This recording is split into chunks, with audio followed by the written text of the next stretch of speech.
Hey, everybody, this is Tom Siga from Duluth Pack, and this is the Duluth Pack podcast, Leader of the Pack.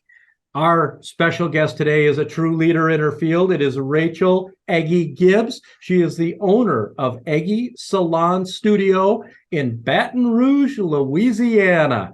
Rachel, welcome to the podcast. Thank you so much, Tom. I'm excited to be here. And it's for us Northern people who talk with a funny accent, you definitely don't have an accent at all. Oh, well, thank you. I will definitely be throwing y'all out there, so don't hold me to that. There you go. And you know what? We don't talk to a lot of people on the podcast from down south, so you can y'all us all you want. So, Rachel, let's talk because, we haven't talked on the podcast to anyone that is in your field, being a hairstylist at a therapy hair studio. And so we're going to learn all about that. But before we even get to you and your career that's been so successful, let's talk just more about you growing up and what was your path getting to where it is. So where did you grow up? What was your childhood like? And where did you go to school? So I was born in Houston, but moved to Baton Rouge, Louisiana when I was about 5. So I grew up here in Baton Rouge. My childhood was, I was one of 4.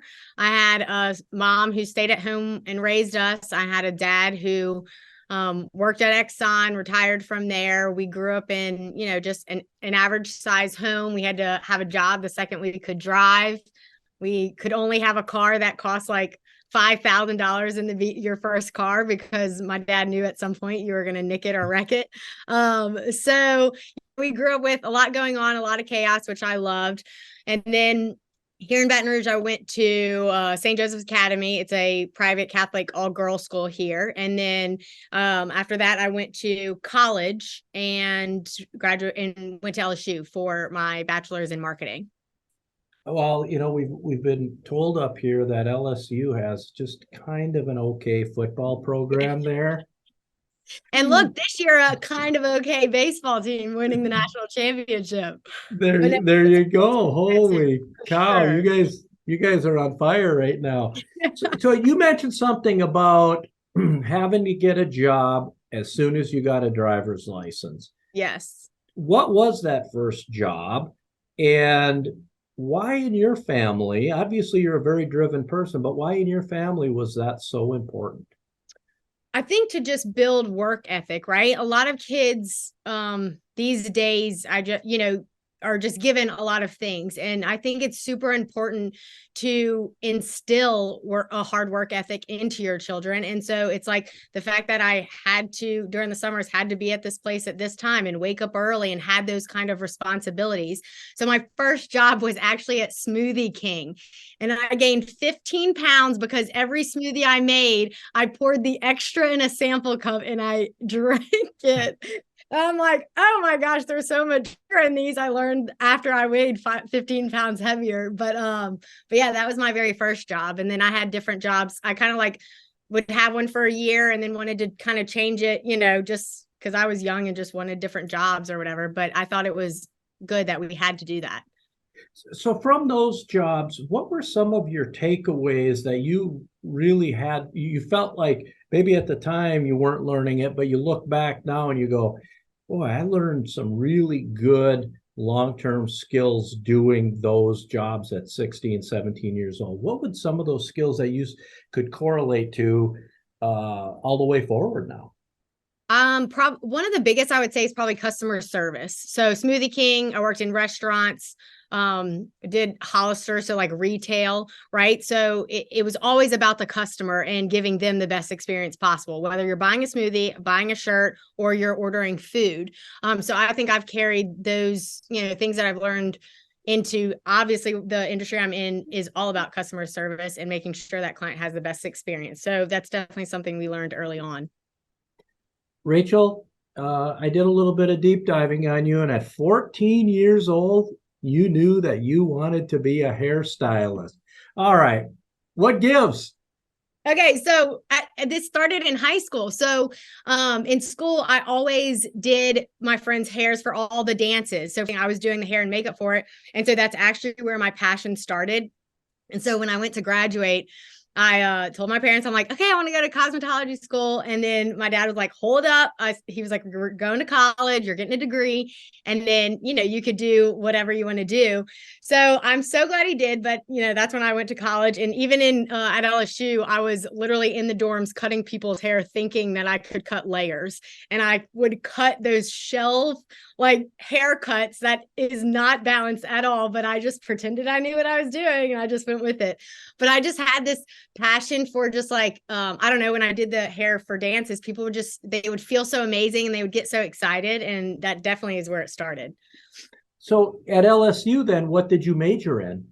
So I majored in business. In the beginning, it was just general business. And then I ended up loving the marketing side of it. So I ended up changing it. And that's what I ended up finishing with a bachelor's in marketing. And, I think I was always a very, very strong student. I actually loved school. Like I was the student with like 10 different highlighters, color coding everything. So to me, when he was like, you need to go to college, some people just, hate the school aspect of it if they want to go into cosmetology. But I actually enjoyed that side of it for sure. And I think that's partly of what has brought me to where I am today. So you actually had a book that you would highlight in, not just everything on a computer. Oh yeah. No, I was like close to a 4.0. I wasn't, but I would like kill myself like over trying to get to that. My highest classes were economics and accounting. Those were like I was the top student in those classes when I was in the year, which is like, I don't know. It's not my industry, obviously, but Not a bad foundation if you're going to be a small business owner like yourself, to have the foundational practices of accounting that you're very strong at. It all circled back around. Oh boy, I'll tell you. So you graduate from LSU and then you decide to go to cosmetology school at the Aveda Institute of Houston. Yes. Tell us that experience and how that was after getting your 4-year degree. It was good. So it's obviously a completely different experience school wise. But when I moved to Houston, I had interviewed for a couple of jobs because it was like in event planning, wedding stuff. And so while I was putting my resume out there, my mom she knew what I really wanted to do. So she went in and put my name in for a tour. And I got a call saying like, hey, we have an appointment set up. And I was so shocked because it was like, oh my gosh, Mom, I didn't even know you did that. She was like, well, I know this is what you want to do, So I show up to the tour and I walk in and I'm like, okay, this is absolutely where I want to be. And so the school is very nice there, glass windows everywhere, 2 stories. I loved my teacher. How do I say this? Like if you go into cosmetology school and you have a passion for hair and you have a good work ethic, you really are going to stand out immediately, because a lot of people do unfortunately get into this industry because they don't know what else to do. So the passion isn't always there, right? And that's when you have 2 completely different hairstyles. You have a hobby hairstylist who's just doing it to do it. And then you have a career hairstylist who is driven and has a passion to do this and wants to be successful. So when I was a student, any contest they had, any award that could have been given out, like I worked to win that award. And in doing so, I had a lot of opportunities that I had won. So like, when you won awards, they would fly you to Vegas for a hair show and like they'd have photo shoots. So I feel like from the very beginning of my industry, I was exposed to kind of how great it can be and the opportunities that are there. I did Fashion Houston, PBA in Vegas, Product Runway, which, the normal person wouldn't know what any of those are. But if you're in the hair world, those are amazing shows and runway things to be a part of. So I did love the school. It's kind of challenging because it's like, I don't know. It's a different type of school, but once I hit the floor and you're learning about the clients and the hair, I loved it. And then at the end, salon owners started approaching me for jobs, and I would go and I tour a salon, but none of them actually got me excited to start working. I walked in and it was just kind of like slow, quiet on the floor. Then you'd walk into the break room and people would be like chilling in the back, eating their food, being on their phones. And then they bring me into the office and they try to sell me on like what their top stylist makes. And it just was nothing that I envisioned when I set my mind to like, I want to be a hairstylist. So finally I was like, okay, I'm going to just Google the best salon in Houston and I'm going to see what comes up. So I decided to book an appointment to get a haircut so that I could experience it from a client's perspective. And I had no money at the time, right? I'm like right out of cosmetology school. And the cheapest haircut is like $100. And I'm like, okay, this is worth it. Cause I'm like, I don't even need a haircut. I'm just doing this to do it. So I walked in and like immediately that's what I envisioned. It was like 16 chair salon. Everyone was super well dressed. The energy was amazing. People were walking around, moving quick. And I could tell like I was surrounded in that moment by 6-figure hairstylists that were very well respected. And you could just tell by the atmosphere. And so I stalked them until they hired me. And they finally did. And so when I was being interviewed, I remember I was well, I don't want to get too ahead, but that I did end up at Therapy Hair Studio. Can you, before we get into that, because I'm interested, you said I stalked them, and I love that because that just shows you're passionate and that you have a lot of let's go get it and I want this.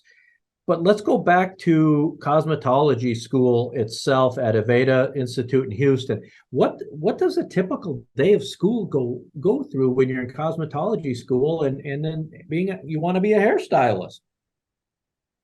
So, you start, there's different segments, but the first is literally just textbook. So you're learning cuticle, the cortex, all the science behind there. I feel like that's probably where people who don't like school struggle the most because they're like, really, I just quit school and now I'm here learning about the textbook side. But the first is the textbook. Like you have to learn about the hair before you start doing hair. And then in cosmetology, you have 20% of it is skin. So you have to learn the skin and aesthetics and all of that as well. Then you start getting to technical and that's where you learn like the basic of cutting and parting and highlighting and stuff like that. And then the last segment is where you actually get put on. They have like a little salon floor within the school. The prices are very, very low, but people know that you're coming and you're, having a stylist that's in training doing their hair. So that's when they get time to like practice. That was definitely where I made some mistakes because you're with students who are still learning and training. So at the end, so that's where, and then it comes to an end and you take, it's 1,500 hours. So it usually takes about a year. If you're a student who goes to school, goes every day like you're supposed to. So do you have to do so many hours in school of actual practicum of working on clients? It might be broken down like that within the program. But my biggest thing is like anybody who wants to be in this industry, you cannot get out of school and think that even close to anything to be ready to hit the floor. There is so much learning that needs to be done after even your basic cosmetology school. And that's why like at our salon, we have I compare it to like a master's program. It's like you get your bachelor's degree, but you will need a master's degree, a associate program to further your education before you are ready to be on the floor taking clients. Okay. And then to round out the schooling, do you have to do so many hours per year of additional training or book work to keep your licensure, or how does that work? Sadly, Tom, no. And that I think is what is kind of wrong with our industry because continuing education is so important. So you do have to renew your license every year, but there's nothing keeping tabs on, are you keeping it up, the new trends, the new techniques, and doing continuing education. So it's not qualified, but like a standard in our salon, it's something that is a must. Okay. So let's talk about 2014. Earlier on, you mentioned that you started stalking a studio, not in a bad way, but you wanted to work there so much that you weren't going to, you weren't going to listen to no. And that was Therapy Hair Studio, one of the most elite studios in Houston, Texas. Mm-hmm. Talk about getting in there again, because that was pretty interesting. And then let's talk about the veterans that were already there, and did they mentor you, or how does that work coming in? Yeah. So when I did show up for my appointment for the haircut, I brought my resume, of course. So I dropped it off on my way out, just slid it over there just if y'all were hiring. And then I just, I kept following up with phone calls. I think I even went in there one more time. And like looking back, they were super busy, right? So it was like, I knew that responding to me was not their top priority. So that's why I kind of took it upon myself. But I remember finally in that interview, I'm like sitting at the table, this young man blow dry his client, and he's using this technique that I've never seen before for volume. And I'm just like amazed in how he's just like, he's in the zone, focused on his work. It's like watching an artist just like paint a canvas. And so I'm watching him. And so when I was offered the position, I immediately asked the owners, I said, could I learn under this man? I didn't know his name at the time. And so they're like, yes, actually, he needs an assistant. So his name was Suleiman Telfa, and he had been in the industry for years. And so for about a year, how it works at that salon is I was literally just standing behind him, right? His clients are paying top dollar. And so like he didn't really allow his assistants to touch the client. So I stood behind and I just watched. I had to hand him the correct brush depending on the hair texture. I had to sweep like the station, prep him for the next client. And so I would say this though, like as an assistant, I was the assistant doing all the, little things, but I tried to make the most out of that time. So I had a journal and I would stand behind him and I would draw out every haircut, like head sheets and how the angles he used when he cut. So then after our day, I would ask like, okay, why did you cut it at this angle? Why did you cut it here? And like clients would think that I was like writing stuff about what they were talking about. And I was like, no, this is just for me, for like my learning. And I still have that. And it's so cool to go back because I remember drawing it and I had no idea what I was drawing, but I knew there was a reason he was doing it. And now obviously as an experienced stylist, I can look back and I know exactly what he was doing, but he was amazing. And he was super tough on me. So like there were times I'm not a crier ever. And there was times like that I remember just being so hard on myself because I felt like I disappointed him. But it was a relationship that he saw such potential that he was not going to be easy on me. And looking back, like I'm so glad he wasn't, because he had such a positive impact on, my how I am as a stylist. And so to this day, we still stay in touch. He calls me Squirrel. He texted me happy birthday, and he's like, "Happy birthday, I love you, Squirrel," because I'm also just like all over the place. Like I can get distracted really easily. So he was a blessing for sure. That's awesome.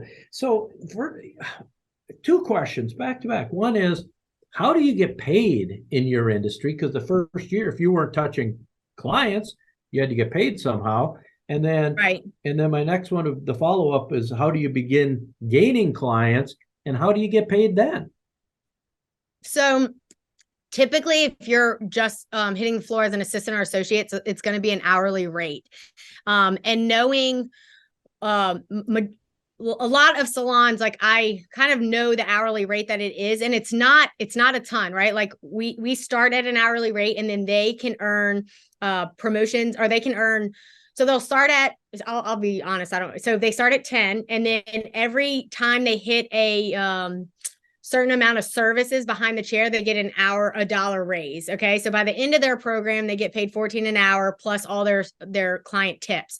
So right off the bat, the year of an associate or an assistant is not easy financially. Like, and especially in today's world, it's like, gas prices, everything has gone up. So this isn't something sustainable long-term.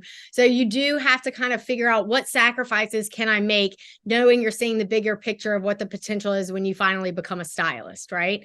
And then it's the same thing when you are growing the clientele. Like this was kind of at therapy, and same how we do it is you are still on an hourly rate during the time you're growing your clientele. And then as soon as you finally get promoted to be a stylist, then you're on that commission. How do you gain a client list? So, there's multiple ways. So being in Houston, I obviously didn't know a ton of people, right? I knew there were some people from LSU who had moved there as well. So that's where I started. It was like, who do I know? Who can I get in my chair who doesn't like, who won't ask me questions and just trust me right off the bat.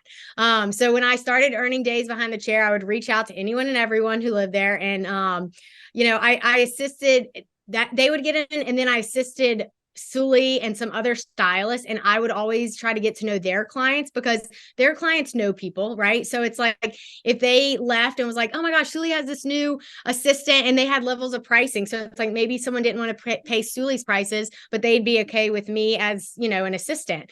So I took advantage of every single person I met, building that relationship, because that is how you're going to build, a clientele. So sometimes though, I would even approach people in public. Like at that time I was 23, 20. Yeah, I was early 20. So I was going out. So it's like, I would literally go up to someone at a bar or a restaurant and then just sell myself and get super excited about their hair and be like, oh my gosh, I'm in this training program right now at therapy. I would love to do your hair. And I'd always have cards on me. But you can do everything you can to market yourself, but you have to make sure that they come back and that they love it, that they're telling other people.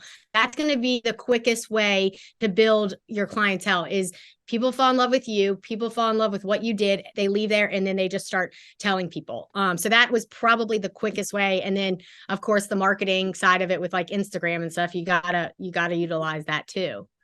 Well, let's jump into that right now because you have a heck of a following, and we'll circle back to that. But you have 14,000 Instagram followers personally, and you have over 10,000 Instagram followers in your salon. Can you give everyone your handle so they can follow you on Instagram, all the different social mediums? So my handle for Instagram is rachel.eggie. It's the same on TikTok. And then the salon is Eggie Salon Studio.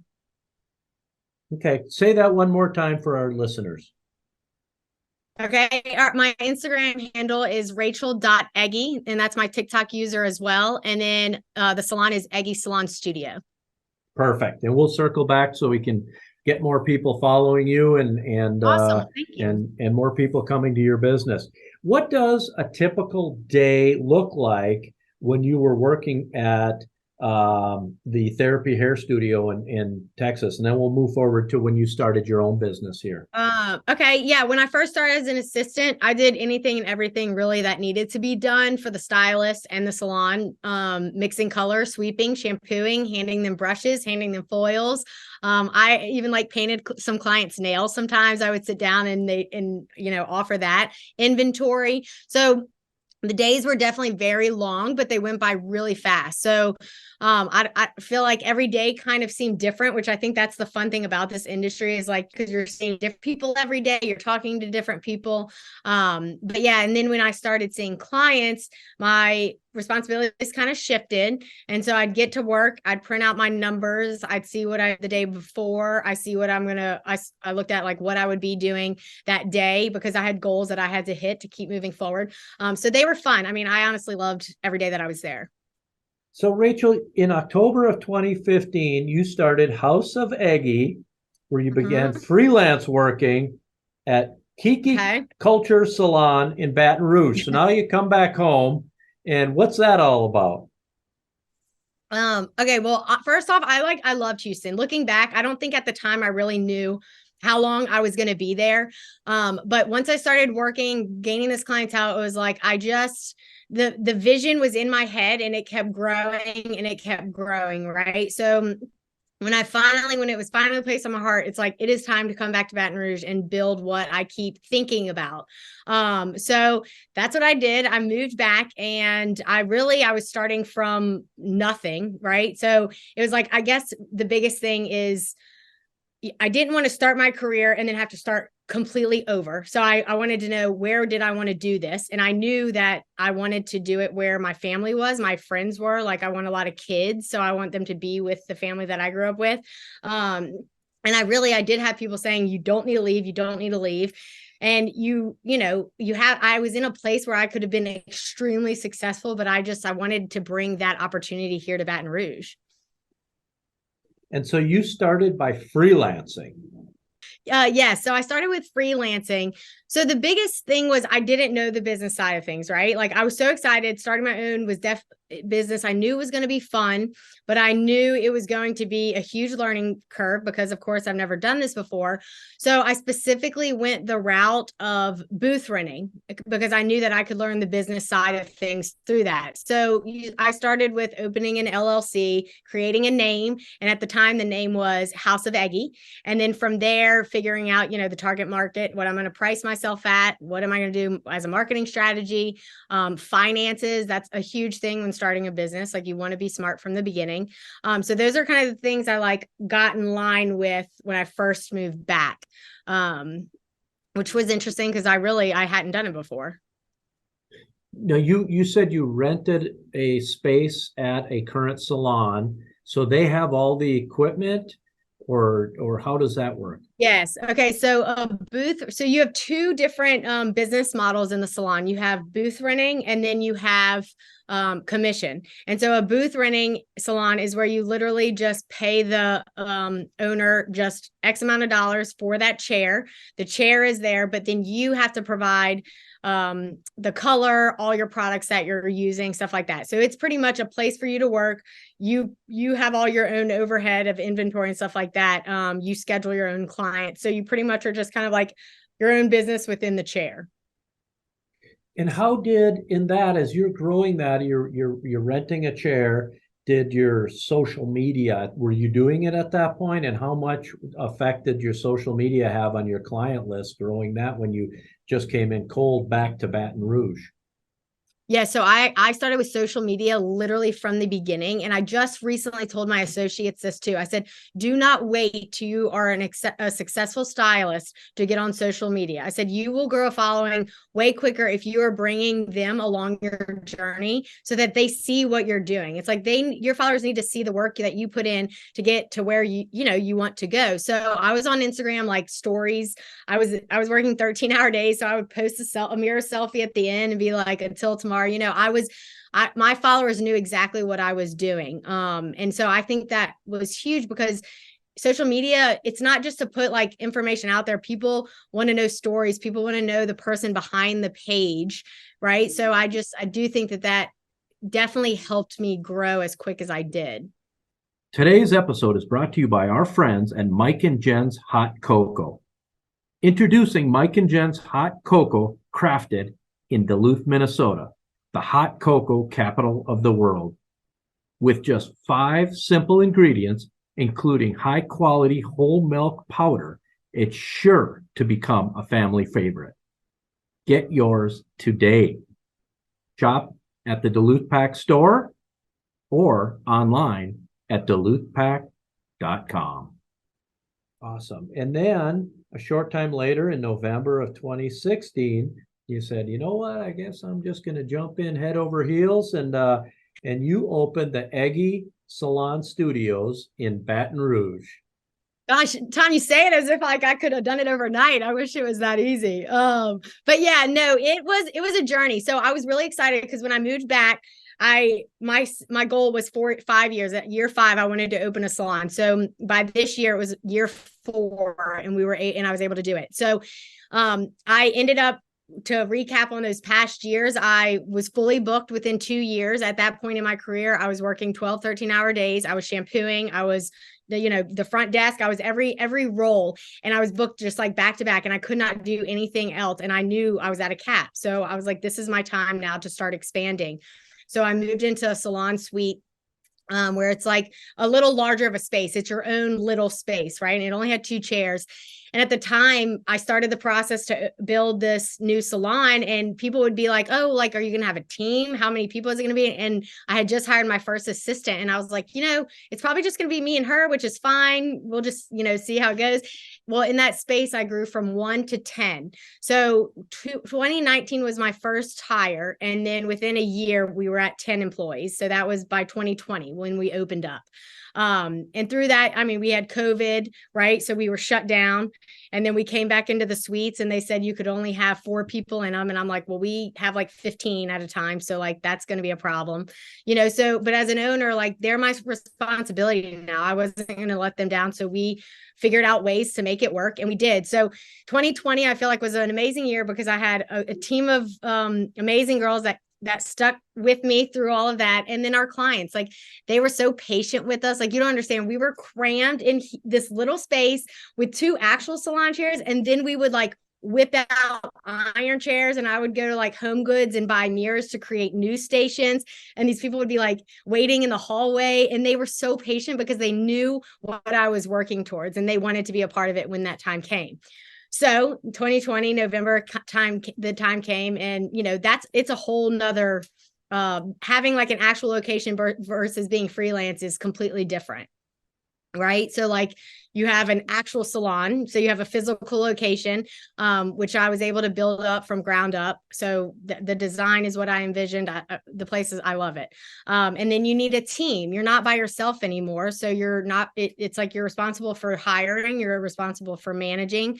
So a lot more work goes into it. And then you have the stuff that's not so fun, the permits, the licensing, and then the overhead costs are obviously a lot more when you have a salon versus just yourself. You have the rent, utilities, insurance, equipment, more inventory, the maintenance. So it's definitely an adjustment. It was an adjustment. Question would be, is your model that these are your employees, or is your model that you are selling chairs or renting chairs to them as you have done it previously? Yes. So I knew from the beginning I wanted to do a commission salon. And the biggest reason why was because I wanted them to be employees so that I could create a team, and a team that I knew I could invest myself in to see them grow. When you're a booth rental salon, it's like, as an owner, you really aren't going to spend time investing in each one individually when they're just paying you rent for their chair, right? You want to help grow their individual business when they're working for your salon.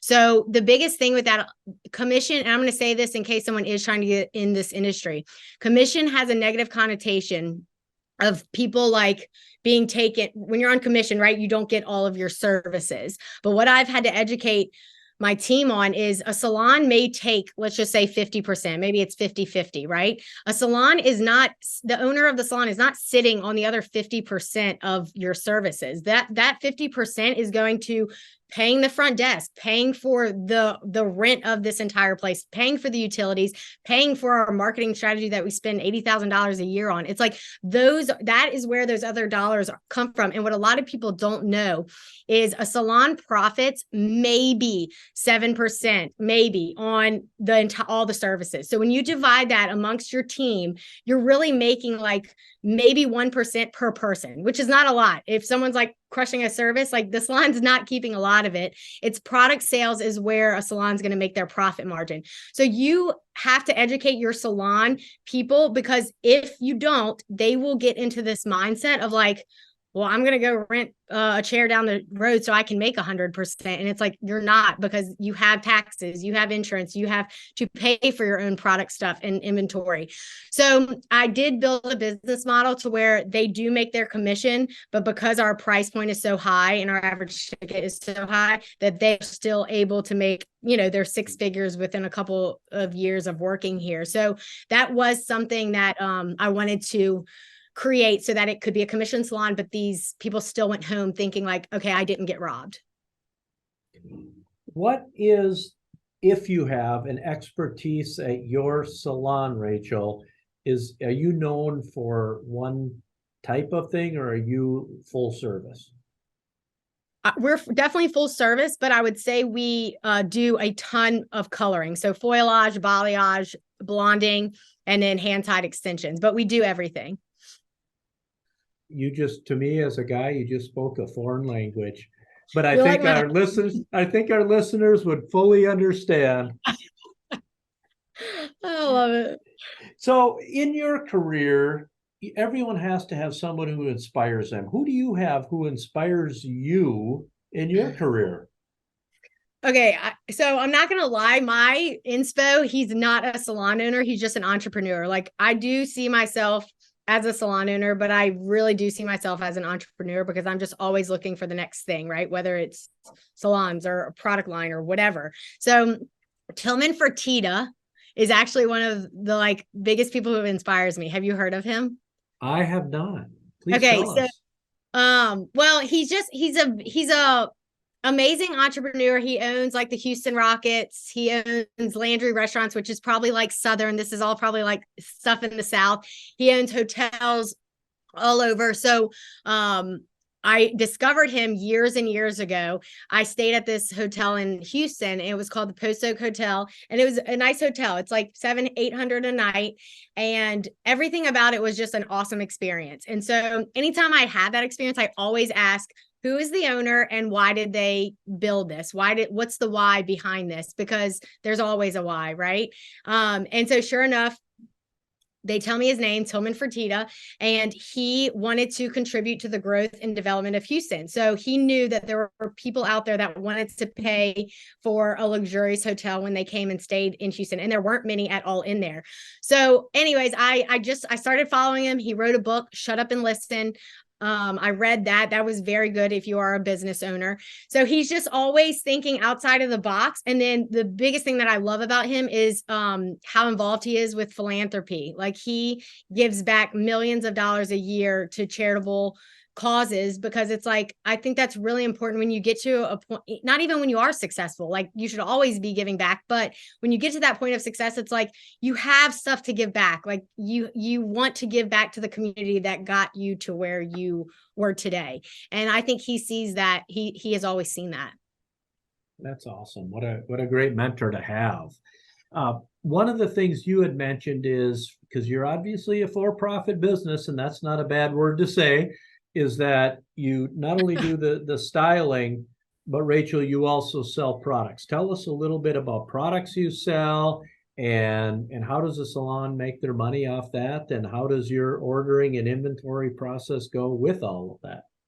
One of the lines I carried, because I knew what services I did a lot from the beginning. I was doing photo shoots. I was doing weddings. So what is going to be the best line for editorial work, longevity of a style? So I went with one, Kevin Murphy. And then Kerastase, I wanted to be a higher end salon, right? So you need to carry a luxurious line, high quality. And that's going to be my Kerastase, which sells itself. Clients love that. And then working with the cancer patients recently, we want a natural line.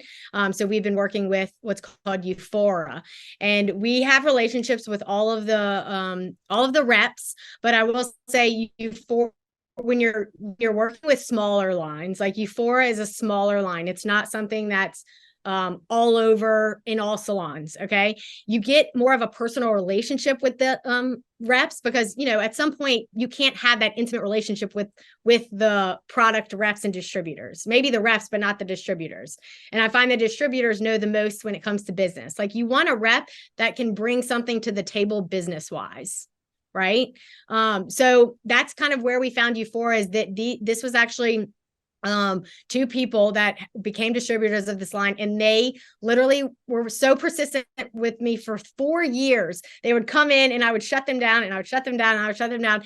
And finally I started giving them time, and I just over time built a relationship with them, and they were bringing something other than just products to the table. So I started working with them. But I will say, when you are looking for product lines, that is something I would look for to be able to get, because there's always going to be things that come up that you'll have questions about when you're running, a business in a salon. So when it comes to ordering, there's a lot of different systems to do it, but inventory is it is a huge part of your business, and it is the easiest expense that can get out of control, that can bring down your profit margin. I have found that, you should budget like 7 to 8% for your back bar, and salons will not even keep track, and it will just be like piling, and they'll spend 15-20% of their revenue on back bar. And it's like, okay, you're overspending on products that are not even being used. So those are the things that you have to be really cautious with retail and back bar. What else did you ask me about products? Well, it was about, and you actually answered it, and that is about how you order and how you inventory, and you just really answered both of those. My next question would be, talk us a little bit about misconceptions in your industry in beauty and cosmetology. Say the biggest misconception is that being a cosmetologist isn't a serious career. People think it's just a hobby. It doesn't take a lot of skill or education. And this is one of my biggest passions, and one of the reasons why I wanted to open a salon. So to me, this is such a rewarding industry. It's like the beauty service may not be as essential to some people as like healthcare, basic necessities, but they play a significant role in just enhancing the well-being and the self-esteem and the mental health of the clients that sit in your chair. It's like every day as a hairstylist, you have a chance to make someone feel good about themselves and to give them confidence. And that is powerful. So I find when someone doesn't want to get into this industry because they have people saying like, oh, you're just going to do hair, or you can't really make a living doing it. It kills me, because it's just like I quickly saw how successful you can be when I started behind the chair. And so it's like I wanted to create a atmosphere that if people have this passion, come and do it, do what you love, but just know that you still will be able to be financially successful, build a life for yourself, and not being a slave behind the chair. So in our industry, there's like this thing about your whole life. You have to work evenings, weekends, and you have to work 10 to 11-hour days. And it's like, no, you don't. We've built the industry is shifting, evolving to 30 hours is a full time, which I don't agree with. So 30 hours full time, and we're open. The salon is open 12 hours a day because we ran out of chairs in the first couple of years. But it being open allows us to work in shifts from 8 to 2 and 2 to 8. So this is something I learned from what's called the Summit community. And that was a lot. I mean, thank goodness I learned that from them, because I would have had to stop growing literally a year ago because I didn't have any chairs left. So when you do that, though, it gives your stylist a balance of life, right? They're not 10 hours behind the chair, literally 6, and then they have half of their day. But teaching them how to book properly, pricing themselves, valuing them as a hairstylist, that's where you're still, and working smarter, not harder. That's where you're going to learn to still be successful, but you don't have to like grind and kill yourself doing it until you're 50 years old. Hey, be careful about that age thing there. 50 is a pretty young age when you get where I am. Yes, it is. Look, I will say this, 40, you better not be grinding 10 hours behind the chair even. Dude, I'm 32. Boy. I have problems.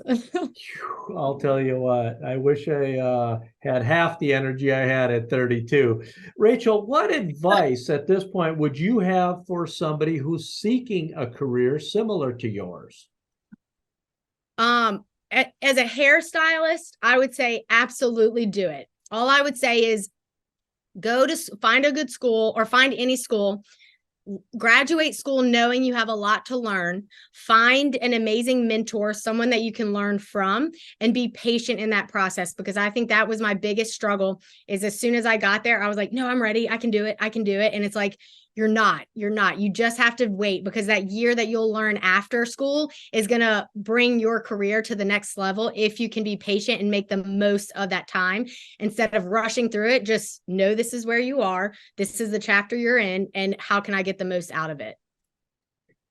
Rachel, how do you, as a mom of 2 young babies, how do you juggle the life as a mom and the life as a business owner?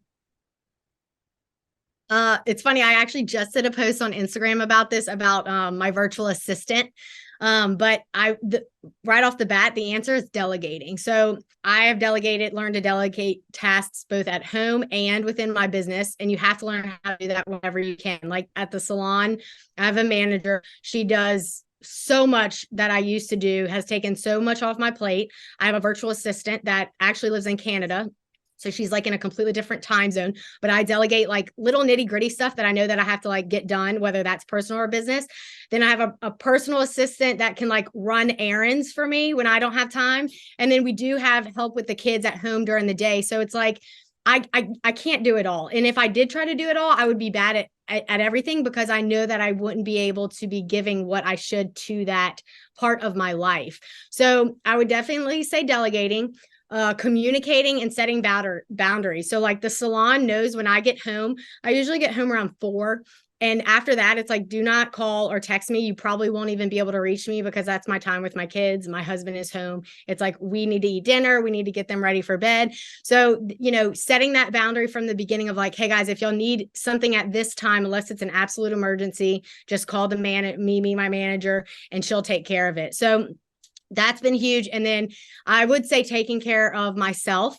I think there is this, mindset that when people see you do things for yourself, it's like selfish. And I think that if you are not taking care of yourself, you cannot be the best version for everybody else, right? So it doesn't matter what it is, whether it's working out or getting your nails done, or I don't know, going to grab drinks with a friend every now and then, going on a date with a husband. It's like, you need to do something for yourself every now and then to make sure that you are good, and then you can be better for everybody else. Oh, that's I asked earlier about advice, but 2 questions in a row, you gave just incredible advice. Well, thank you. So now let's talk about the best dressed ball and your philanthropic duties that you have taken on with the American Cancer Society. In 2022, last year, you were part of a fundraiser for the American Cancer Society where you had your head shaved in front of hundreds of people. This is near and dear to me Yes. because I have also done the same. So tell me your experience.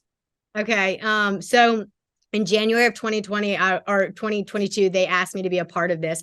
And at first, so what Best Dress is, it's like 10 women are chosen, 10 men, and you walk down a runway. And it's like kind of a whole show after an auction. So at first, I was really hesitant to say yes, because personally I never lost someone to cancer. I've known obviously people, but within like my family, I hadn't. So I like struggled with whether I was going to accept it or not. And then literally I was in the bath one day and it was kind of placed on my heart. This is the second time in my life when I moved back to Houston, and I mean to Baton Rouge, and then this time where it was like, you need to shave your head. It's just this feeling I got. And the whole time I'm arguing with myself because I'm like, why would I shave my head? Because all of my tutorials and all of my social media platforms are using my hair to help people with tips. So if I lost, if I shave it, I don't have hair to do that. So for 3 months, I didn't tell anybody, not even my husband. And then one night we went to dinner with some friends and we're driving home. And I was like, okay, babe, I got to tell you something. And he was like, what? And I was like, I don't know why, but like, it's been placed on my heart that I need to shave my head at this event. And so he looked at me with no hesitation and he was like, yes. He's like, you have to do it. And I was like, okay, so maybe I do need to do it. And so we started talking like why this would be placed on my heart. So then I got pregnant and I was like, no, I am not getting pregnant. I'm not going to like grow these 9 months, have no hair. I was like, I can't do that. And then there was a cancer center, Mary Bird Perkins, contacted our salon, asked if we wanted to start a partnership. And it would be a partnership to where they would send women post chemo and we would do their first haircut and donate it. And so I was like, absolutely. But in that moment, I was like, okay, this is the second time God is pushing me to do something. And he is saying, this is what you need to do.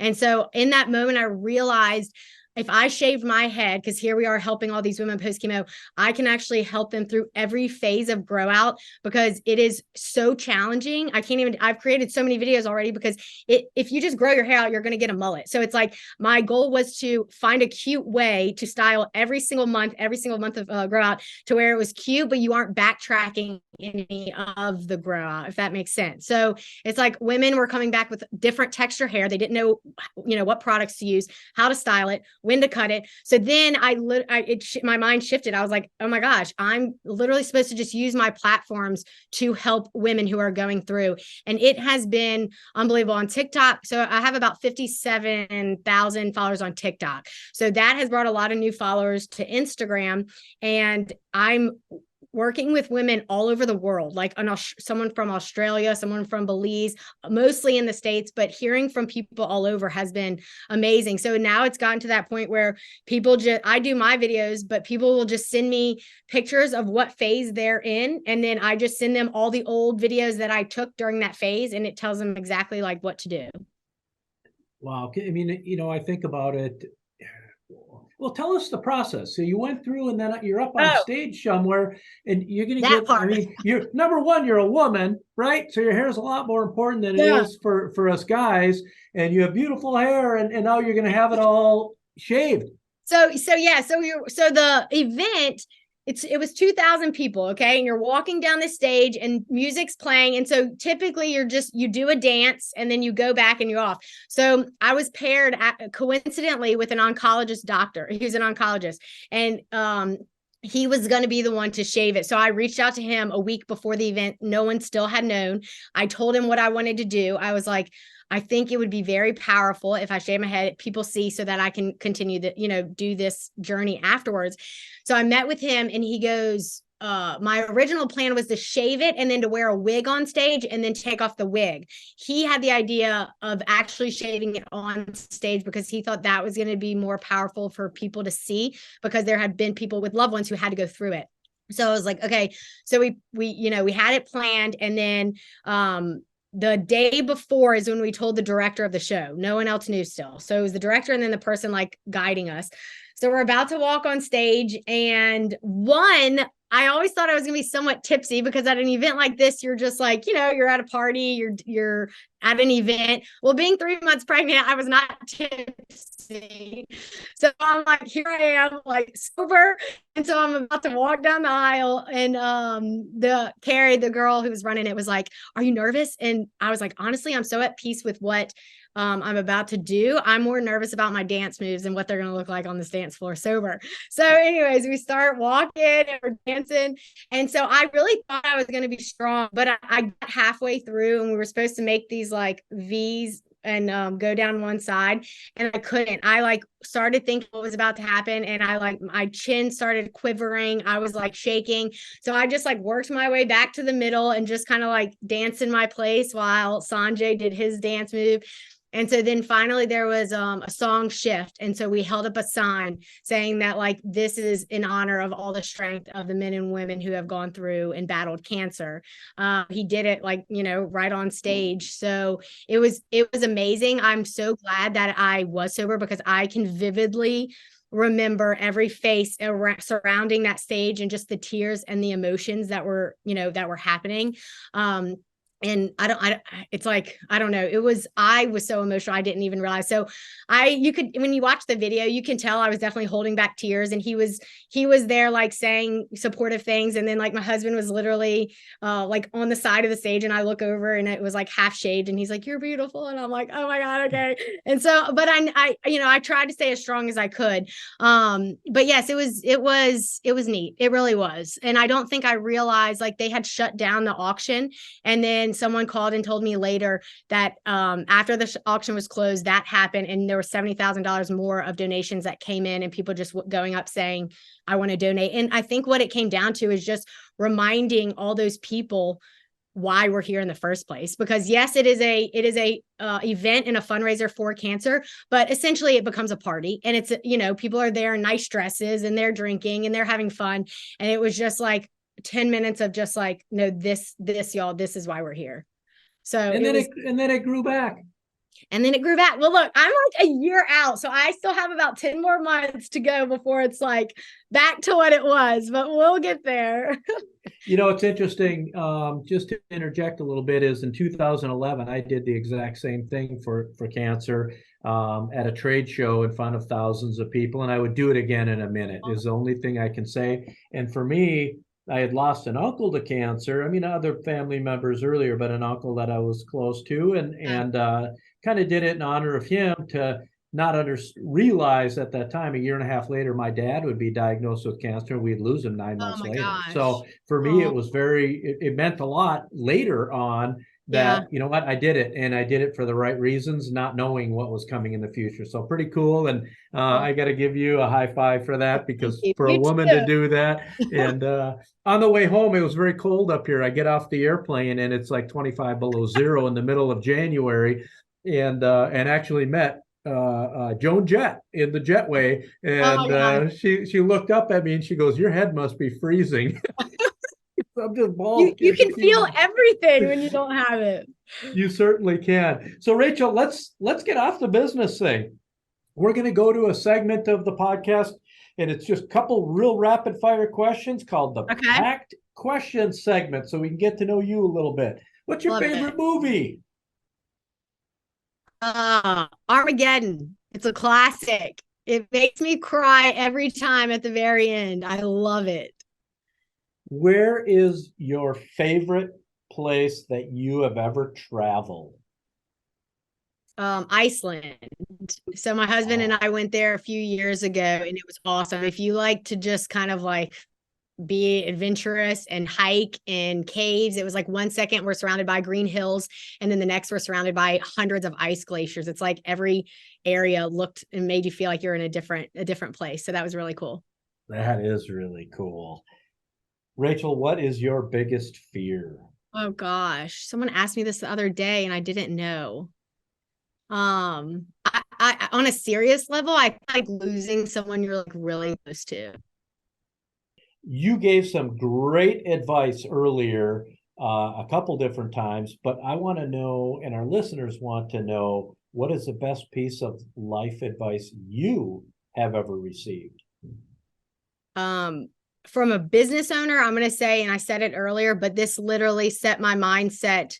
This allowed me to see the bigger picture in the beginning. And it was every minute you're working in your business, you're losing a minute that you could be working on it. So if you are an entrepreneur and you have this vision that you want to make come to life, if you are currently that person who is grinding away whatever business it is, creating all of the revenue, you are probably a slave to that business at that time, right? Because it can't profit without you in it.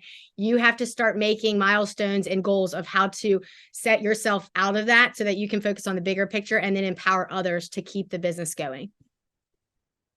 Great advice, Rachel. And folks, today we've been interviewing Rachel Eggie Gibbs, the owner of Eggie Salon Studio in Baton Rouge, Louisiana.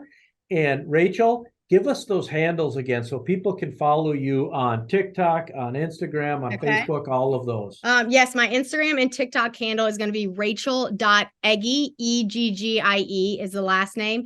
And then my salon page is Eggie_salon studio. Rachel, thanks so much for being here today. You really enlightened us on an industry I can tell you this old guy certainly didn't know about. And I think a lot of people who you gave great advice to people who may want to get into your industry in the future. So thank you so much for giving everyone that advice, as well as being here for all of us today. Thank you, Tom. Appreciate it much. And folks, until next time, unplug from the indoors and recharge in the outdoors.